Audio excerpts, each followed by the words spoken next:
సంతోషంలో అందరూ మన దగ్గరే ఉంటారు, కానీ ఎప్పుడైతే మనకు బాధ కలుగుతుందో అప్పుడు మాత్రం ఎవరూ ఉండరు.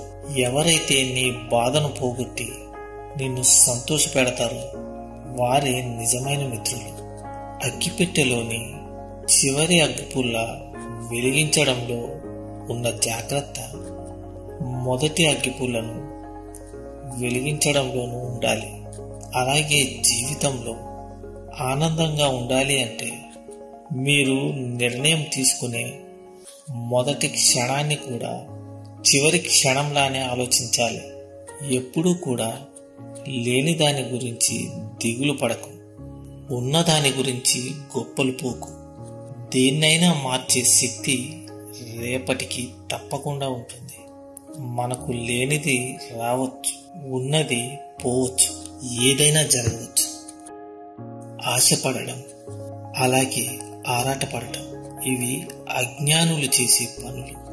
గౌరవం అనేది గుణాన్ని చూసి ఇస్తారే తప్ప ధనాన్ని చూసి కాదు. ఎందుకంటే నువ్వు చెప్పులను ఎంత ఖరీదు పెట్టి కొన్నా సరే గుడి బయటే వదిలేస్తారు. కొద్ది ఖరీదు పెట్టి కొన్న కొబ్బరికాయను మాత్రం గుడిలోకి తీసుకువెళ్తావు. అర్థమైందనుకుంటా.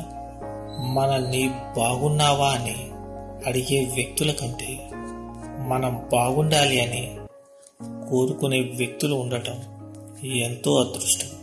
అలాంటి వారిని వదులుకోకండి. ఎదుటి వ్యక్తి గౌరవించలేదని బాధపడకు, నీకు మర్యాద ఇవ్వలేదని ఆవేశపడకు. నిన్ను గౌరవించేంత అర్హత వారికి లేదని తెలుసుకో.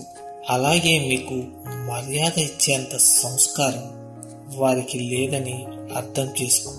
అందరూ నాతో ప్రేమగా చెప్పండి. రాధాకృష్ణ.